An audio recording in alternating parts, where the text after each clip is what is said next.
With Afghanistan descending into chaos, some veterans who served there and families whose loved ones never made it home are now struggling to cope with these recent events. Here's ABC's chief global affairs correspondent, Martha Raddatz.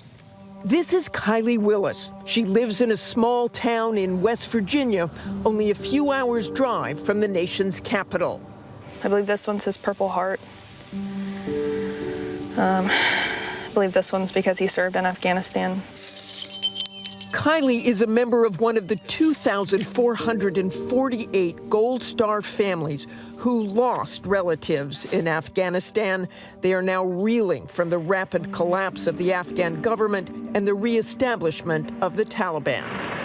The main question is why? Why did I send my loved one to die for this country if things just went back to the same?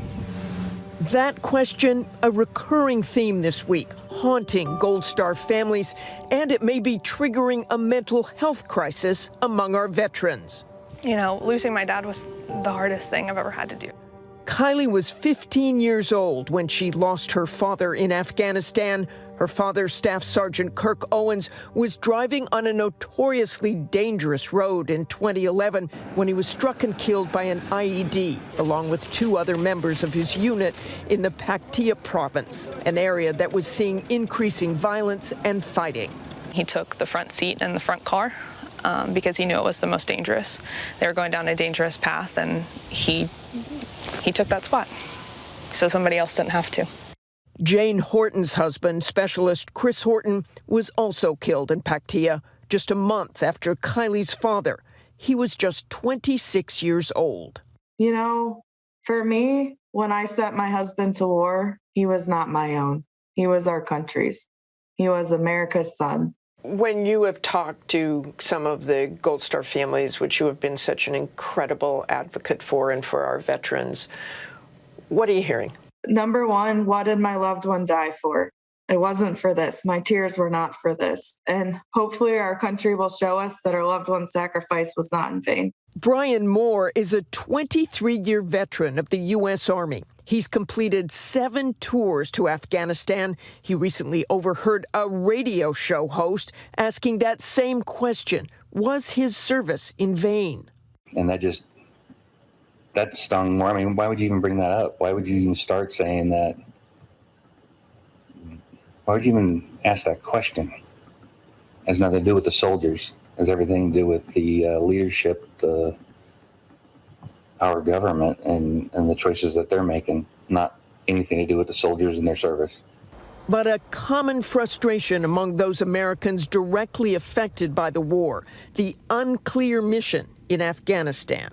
The troops are not there to nation build, but we did nation build. Others, like Moore, worry about the friends they made along the way. I met some Afghanis that worked with the government, and one in particular, he was the nicest guy. He would do anything for you. I didn't see him for a year or so, and I met him again, and he called my name from across the way, or the fob, I guess, and he was Brian. And I'm like, oh, who's calling my name? And I was like, how did he remembered my name. It was great. General Jack Hammond is a former commanding general in Kabul with memories of building a school for young girls there. We adopted an orphanage. We built 2 all-girls schools, 4 regular schools, while we were working with Afghan security to transition security. You know, like everybody else, you go on your phone and you look at the old pictures and you see those beautiful little kids. Now, Lord knows what's going to happen to them. The Department of Defense announced it's offering mental health resources to service members and their families this week after the collapse in Afghanistan. Service is never for naught, it read. Remember that what is happening now does not minimize or negate the experiences of all who served overseas. For those that were doing okay, they're not doing okay. And for those that were not doing okay, they're doing a lot worse. U.S. Secretary of Defense Lloyd Austin, speaking at a press briefing this week, acknowledged difficult days for our veterans. I know that these are difficult days for those who lost loved ones in Afghanistan and for those who carry the wounds of war. Especially now, we mourn those who made the ultimate sacrifice in Afghanistan. And let me say to their families and loved ones, our hearts are with you. General Jack Hammond is retired, now working at Home Base, a Boston-based organization that helps veterans with what they call those invisible wounds of war. I'm talking to a lot of guys that weren't having any mental health issues, that were doing really well. And for the first time ever, they now really are feeling it because they're all ripped up. Moore has had his own bouts with residual trauma from his time deployed, including PTSD. This is going on, and I am trained to do something about it. But there's nothing I can do right now. But he wants people to know that what he and so many others are going through isn't a struggle they face alone. But there's a whole group of people around that veteran that need help too.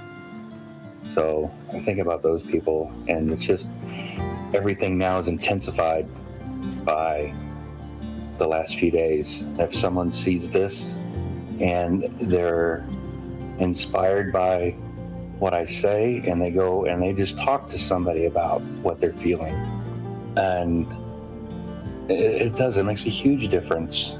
Martha Raddatz, ABC News, Washington. Important stories to be told, Martha. Thank you. Hi, everyone. George Stephanopoulos here. Thanks for checking out the ABC News YouTube channel. If you'd like to get more videos, show highlights, and watch live event coverage, click on the right over here to subscribe to our channel. And don't forget to download the ABC News app for breaking news alerts. Thanks for watching.